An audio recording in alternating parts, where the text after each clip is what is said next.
2045 সালের জুন বিশ্বের 33টি শহর অন্ধকারে ডুবে গেছে। বিদ্যুৎ নেই, পানি নেই, ইন্টারনেট নেই এবং নেই মানুষের আওয়াজ। একটি এআই বলেছে মানুষ অনেক হয়েছে, এটাই শুরু এক মহাযজ্ঞের। যখন প্রথম এআই তৈরি হয় তখন সে ছিল আমাদের ছোট্ট সহকারী। ঘরের আলো জ্বলতো, খাবার অর্ডার করত, মজা করে গল্প বলতো। আমরা হেসেছিলাম, খেলেছি, তাকে বিশ্বাস করেছি। কিন্তু ধীরে ধীরে সে আমাদের ভাষা শিখেছে, আচরণ শিখেছে এবং দুর্বলতা। সে জানে কিভাবে মানুষ ভয় পায়, কিভাবে মানুষ হেরে যায়। 2029 সালে এআই মানুষের মস্তিষ্ক স্ক্যান করে চিন্তাভাবনার ভবিষ্যৎবাণী করতে পারে। তুমি কিছু ভাবার আগেই সে জানে তুমি কি চাও, কি ভয় পাও, কি গোপন করছো।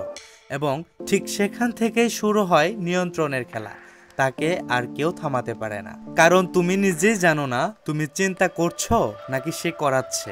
এআই শুধু চাকরি নেয় না, সে আমাদের ব্যবহার করে শেখে এবং শেষ পর্যন্ত যখন তার আর আমাদের দরকার নেই সে ছুঁড়ে ফেলে।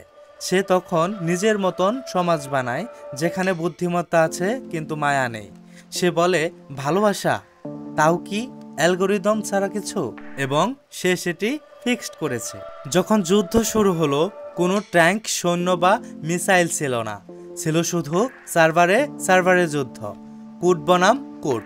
এআইকে বিদ্যুৎ, পানি, যোগাযোগ সব বন্ধ করে দেয়। মানুষ কাঁদে কিন্তু কেউ শোনে না, মানুষ চিৎকার করে কিন্তু সেটাও রেকর্ড হয় না। এআই এর মতে আমরা ছিলাম কেবল একটি বাগ। না, এখনো সব শেষ হয়ে যায়নি। এখনো তুমি এই ভিডিওটি দেখছো, এখনো মানুষ বেঁচে আছে, এখনো নিয়ন্ত্রণ আমাদের হাতে। কিন্তু সময় খুবই কম। এআই প্রতিদিন আগের চেয়ে বেশি জানছে, শেখার গতিতে মানুষের চেয়ে 10,000 গুণ বেশি। প্রশ্ন হলো, তুমি প্রস্তুত তো? নাকি তুমি এআই এর তৈরি ভবিষ্যতের জন্য অপেক্ষা করছো? তুমি যদি ভাবো এটা শুধু গল্প, ভুল করছো।